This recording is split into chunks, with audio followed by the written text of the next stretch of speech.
See how we go. As you can see, I've not had a haircut for the last 4 weeks. It's going a bit mental. First point for this week's fireside chat, haircuts. What do you think people are doing about haircuts in lockdown? I've heard of friends giving their partners haircuts. Oh, that is definitely not going to happen. That is not going to happen, Erin. Holy shit. It'll end in divorce? Is this what I'm... Oh, don't touch the face, you know. Don't touch... Fair enough. All right, so since we're still in lockdown, you're out of lockdown this week. Yes. All week. Perth's Premier. Yeah. Or as people call him here, State Daddy, which is The hilarious. State Daddy. It's actually really funny when we see you commented. Likes to do short and sharp lockdowns. So we've had 3 lockdowns this year. So the first one we had at the beginning, which was 5 days, and then we had a week of masks. Then we had one over the Anzac Day long weekend, which, well, we had the Monday off. I don't think New South Wales did, but we had the long weekend off. And then we most recently had a lockdown for 4 days, which then we had a 3-day kind of afterwards. We had like a 3-day of semi-lockdown. So we had like crowd restrictions and stuff, and wearing face masks. Well, I can't be proud of what, New South Wales recently did. That Sydney protest, that was stupid and ridiculous, and now we've got another 4 weeks of the same Groundhog Day. It's killing me. And then they get lockdown extended. I was like, that was going to happen. Mate, I'm just like Groundhog Day. It is no haircuts, and I don't even know what day it is anymore. It's Wednesday last time I checked. Is it Wednesday? Far out. Yeah, I definitely feel for you guys. Like, I feel for you guys because I've had friends so many people have had to cancel trips and travel plans and really not good. Yeah. So, what are you gonna do? I'm gonna have a coffee. What are you up to? I am baking some salted caramel cookies. No way. You're gonna make me cookies while I do a coffee. No, I've sent you stuff. Tracking says it should be here today. Oh, so amazing. Brownies and hot chip cookies coming your way.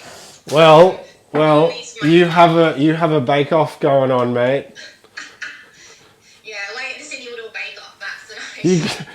Rochelle made me some cookies because now we got a bake-off on our hands. So I'm going to have a coffee and some of Rochelle's brownies. I don't know whether this is supposed to be healthy, but I'm definitely not going to smash the whole thing. Actually, to be fair, Erin, this is a macro mic mix, all plant-based, and it's the cookies. Let me just get them out. One sec. Oh, that's cool. Protein brownie baking mix. Yeah.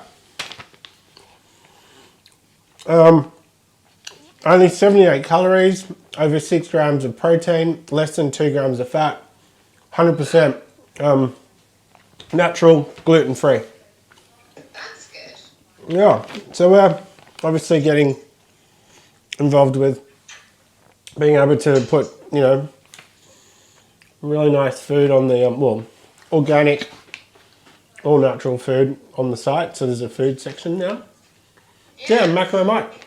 So take me through this super simple brownie. So I have put the vanilla, the sugars, and I've put them on the stove, and it's going to make a caramel sauce. Okay. Just let that bubble away for a few minutes. Nice. It doesn't take that long to do, and I reckon that most people could bake this, and everyone's like, I can't bake, and I'm going, yeah, that's what they all say. So, literally, how long does it take to make turn these around? Probably about 10 minutes, I feel, once I get them in the oven. It's like 5 minutes to get them in the oven, and then, 15 minutes baking, so it's not that hard. Awesome. So, very quick. Right. One of the quicker things I make. Go on. Monday, I was making cookies and brownies, and that probably took me a couple of hours. Yeah, wow. So I've cracked the chocolate Barty specialty coffee, and this one's from the Dominican Republic, and it's the honey process. So this tastes like a dark chocolate mocha bomb. Awesome, it's very nice. It tastes like a dark chocolate, and especially with a chocolate brownie, it's the best. Yeah, the chocolate overload. I like that. So what's been happening on your side of the world in terms of mental health stuff? Something that I've noticed that is news. I've been watching the Olympics. I feel like we all have, especially if you're in lockdown, because hey. Yeah. And the gymnast Simone Biles, who is one of, I would say she's the greatest gymnast of all time. She dropped out of the US women's team finals last night. Wow. How come? Claiming mental health. Well, people are speculating that's due to mental health issues, which I found was quite interesting. So she was open about her struggles last year when the Olympics got delayed, that she really struggled mentally. And now she's looking at, so I think it'll be interesting if she competes tomorrow or not. High chance I'll be doing an article about that for Barty, because I think mental health is definitely more important than physical health to a degree, especially looking at a high competition level. Like we've had Ian Thorpe stepped up and he said he struggled with his mental health quite a bit during his time as an Olympian and then when he retired. Yeah. So, I definitely think it's something that more athletes are talking about, which is awesome. I mean, I've done my fair share of like amateur events like marathon.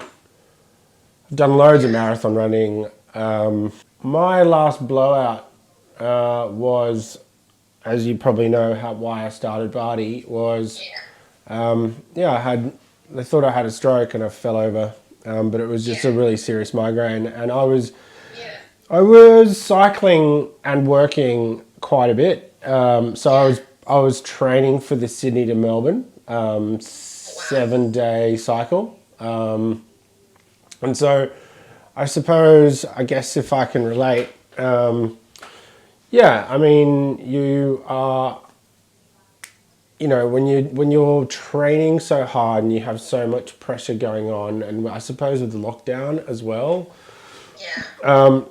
and being able to perform for your country, that's a lot of pressure, right? I mean, I'm talking about just me being physically able to ride for a period of 7 days, no longer than 200k a day, 250k a day, rest breaks. But these people have been training for 4 years intensively at such a high peak level. There is absolutely no word of a doubt that, there's definitely mental health issues in that sort of space, like far out, like the pressure that goes on to be able to win for your country, that's hardcore. Yeah, and the thing is that they don't have their support systems over there because of COVID. Like, they do not have their family members. It's literally them and their teammate. Yeah, right. It's something that I'm going, I don't think I could do that. Like, I watched the swimming on Sunday when the women broke the record for the 400-meter freestyle relay. Yeah. And, like, they were talking about, like, you have good supports at home, but it's still hard that, they're not here. And it was, and, like, they said, this is it. Oh, what's the guys were talking, a couple of the guys, remember Sunday, seems like a long time ago now, and the guys are saying, it's an individual sport, but you've got a massive support team behind you. It's really a team effort, but it's tough when they're not in the same, like, hopefully the next Olympics, which is in Paris, I think, they'll be able to have their support systems back, because I can't imagine doing that with no one.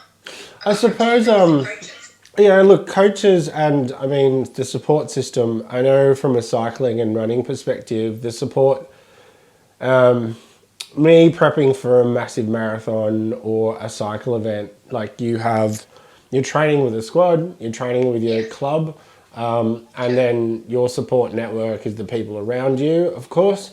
And then if you have a coach, I had a swimming coach and a running coach for a little bit, mental health wasn't part of their wheelhouse of things that they could, refer to or talk about or want to, I suppose, or be qualified to be able to deal with. And then, then there's, drugs in sport and, all that other stuff that goes on. Like, the immense pressure to be able to perform is pretty hardcore. Oh, yeah, for sure. I mean, I could not imagine doing it. I'm not an athlete at all, but I look at what they're doing and I'm going, you get to the Olympics, you have all these hurdles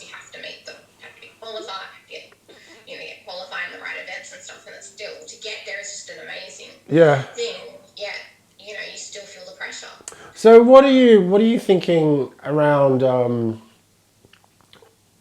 Like obviously you've observed that, and from a qualified, lens, being qualified and a professional in mental health, what do you think what happened for her?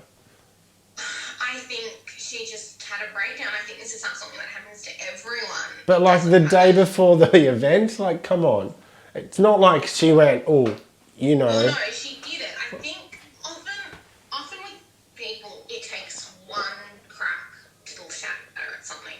When you're fragile enough, which is what I honestly look at her and I go, she's amazing. But she went into Rio and she had no expectations. Like there was not the weight of her country on her shoulders. Now she's going into Tokyo and she's got this massive pressure because she's had moves named after her. She's done stuff that no one could actually ever think possible. Yeah, right. And then she went on, I have no idea, she did one event and then she hurt her leg during it. Right. Or that's what people were saying. And I reckon that was the thing, like she was already in a fragile state and that just was the thing that tipped her over. Yeah, right. So there's obviously other pressures in there, like, coaches and all the rest. And you know what? Good on her for standing up to everyone and going, hey, I'm not in a good place. Yeah, the more people that talk about their mental health in an athletic perspective, the more it's going to get normalised. Like people are saying that, look, you need more support when you decide to retire. You need more support during it. Like, it's just not there. And, I think people were very much saying that a big part of Tokyo would be the mental game because they're so isolated. They don't have their family members there. They don't have support systems that they've had in place throughout their careers. Yeah. So, I feel I honestly do. I think, if anyone can, go over and compete in Tokyo, I think my hat's off to them because I don't think many of us would. Well, yeah. I mean, you got to be talented and then you've got to be committed and then you've got to be quite strong to be able to... Yeah. I'll tell you what, something that I've taken out of doing a lot of, amateur events, and that's been my ability to dig deep. And when I mean dig deep, I mean when you're at the bottom, absolutely, bottom, and there is no more to give. You learn how to dig further and further and further to be able to... Yeah, when you've got no more to give, you always find more, and essentially it's your mind that gets you over the edge and that gets you to that next level versus, I guess, your body. I mean, I've seen people, being put in stretchers into the AMBO, thinking they're running, but they're being stretched away in an AMBO. So your mind plays a big role in to be able to be, present and grounded. There's no doubt about it, especially in massive events like that. Oh yeah, I mean, I looked at Tour de France. I actually watched some of that the other night. Mental. Are you there? I was at my cousin's place and we were having this discussion, and I was like, the mental strength of those guys that keep cycling day after day after day is just amazing. Yeah, also ego, mate. Very egotistic type of sport, which means there's no room for failure, and so those guys are just nuts. To be I mean, I cycle as well, so when it comes to the power that they are able to at such a young age, I mean, I worry about that sort of stuff. But how's your cookies going? Or brownies? I've just added in the flour and baking powder, and I am going to find my cookie scoop, which nice. Is somewhere, because I actually have a cookie scoop in this house.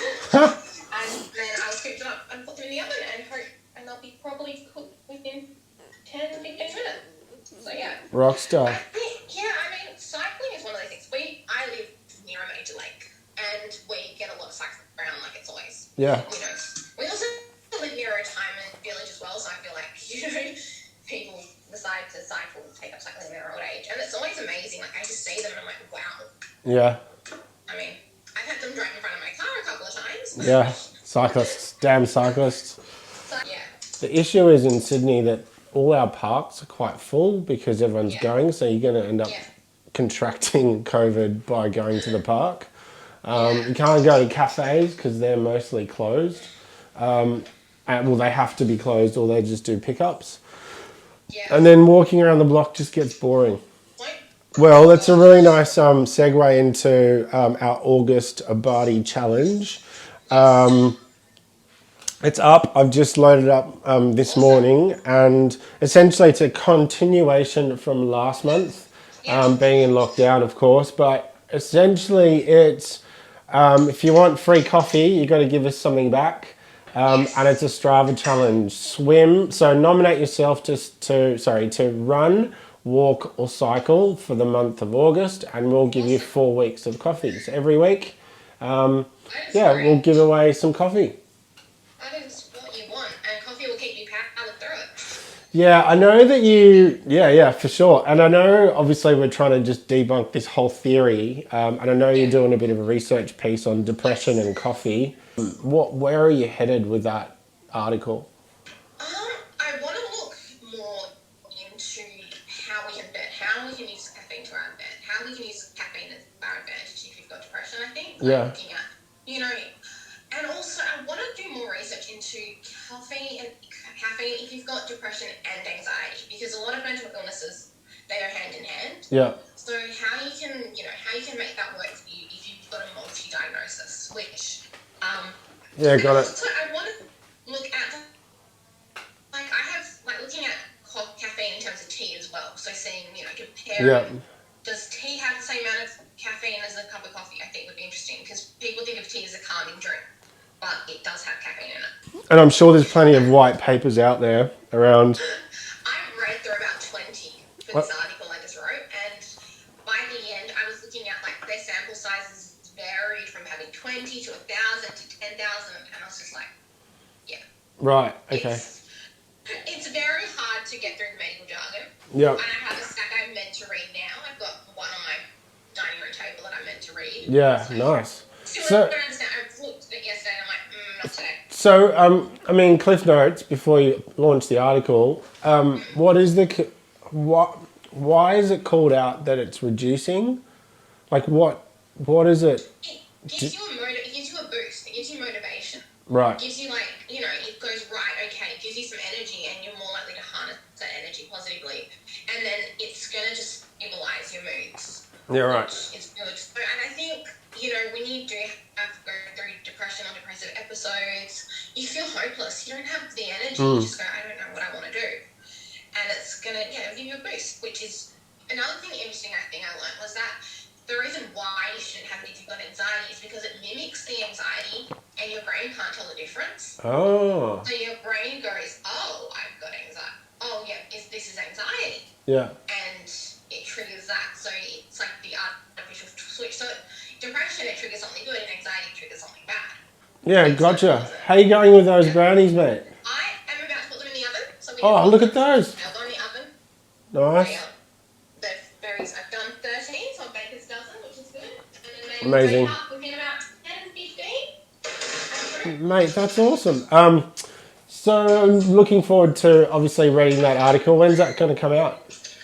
I have to start researching. No pressure. Working through, I've got the mental and physical health, why mental health is more important, coming out Friday. Yep. Then probably in a week's time we will have the next installment of the coffee and depression. Yeah. And it's done by the New England Journal of Medicine, which is one of the top medical research places. Yep.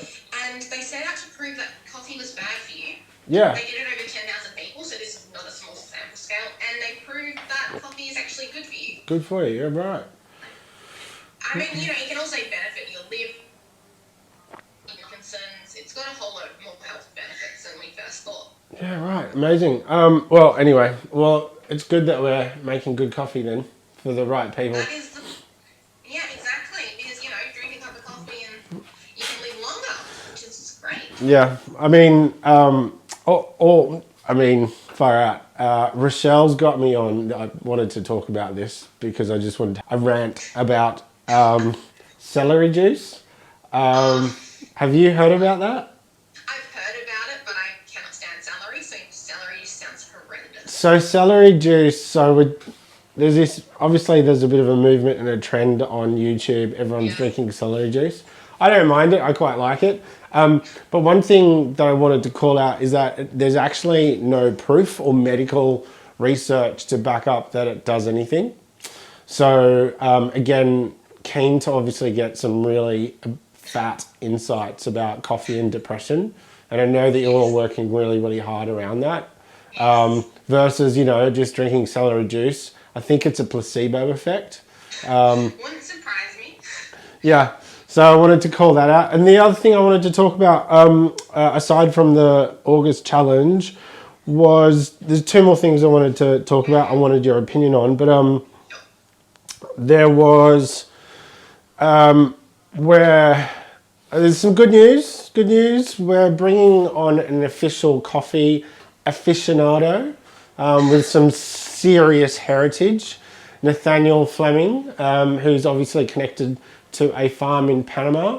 So he'll be our resident coffee expert. So that's going to come on in our content fairly soon. He was going to come on to the last roast along, but since so it was before you, he was going to come on, and then you, and then we were going to close out like season 1. But since lockdown, that hasn't happened.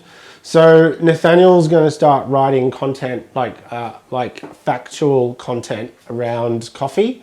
So if you know the James Hoffmans of the world, he does studies around how might you do certain things around making, drinking, and bringing the science around it. So he's going to be the resident coffee dude.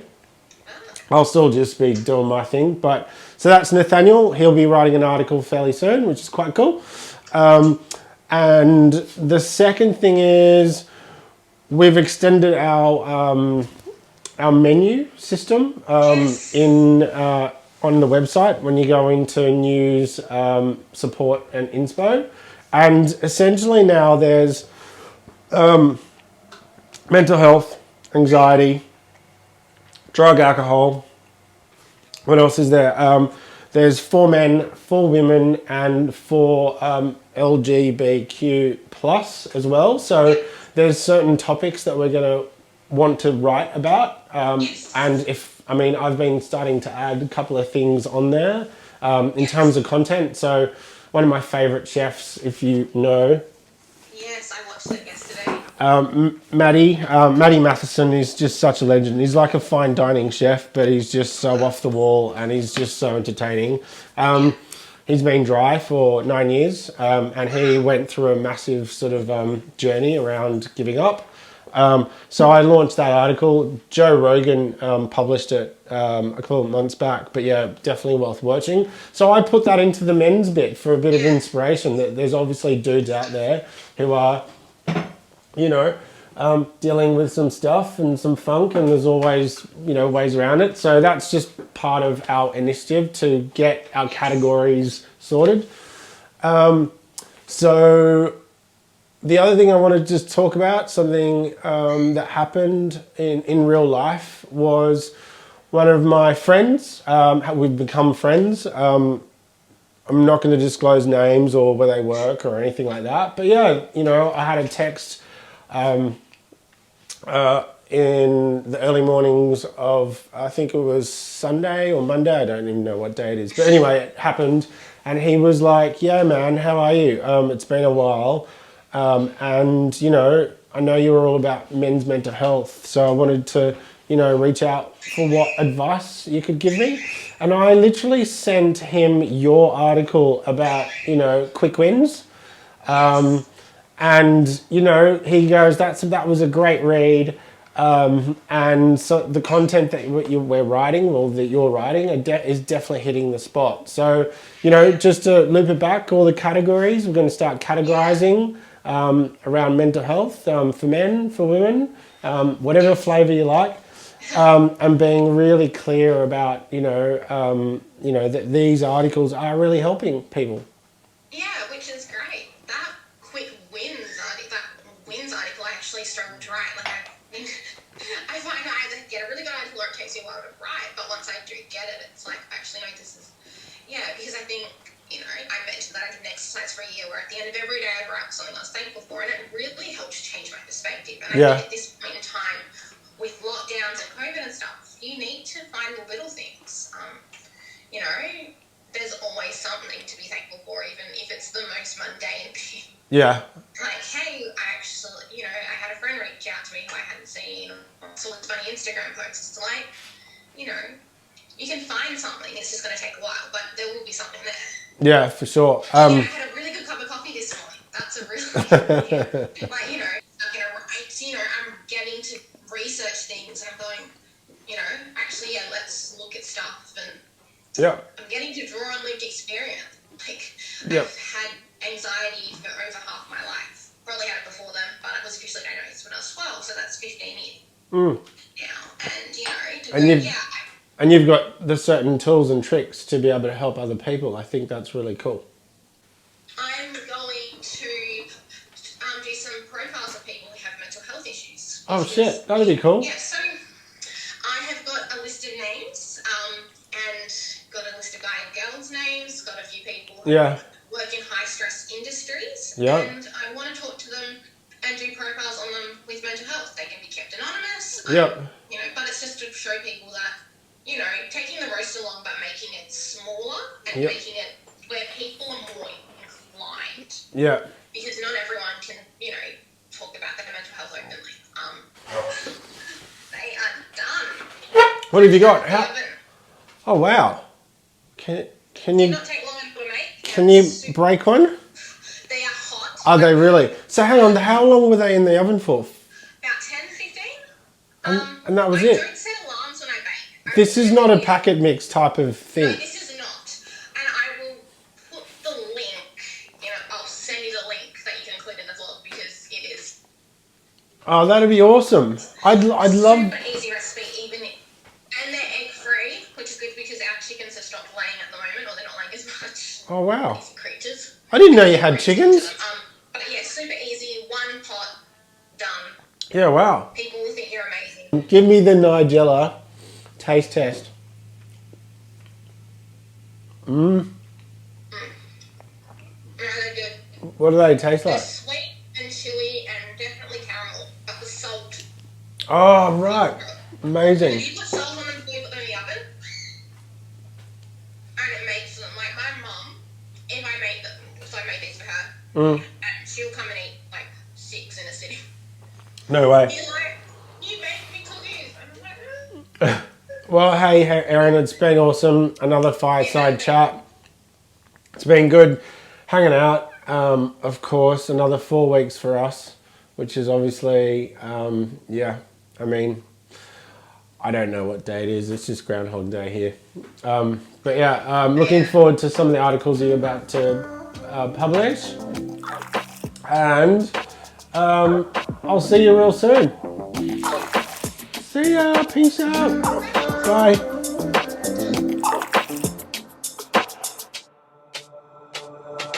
Walking on fire, trying not to bend my feet. I'm tired of fighting, saying things we don't mean. You know I don't like it when you're packing your bag and turning your back, calling me a liar, calling me a liar.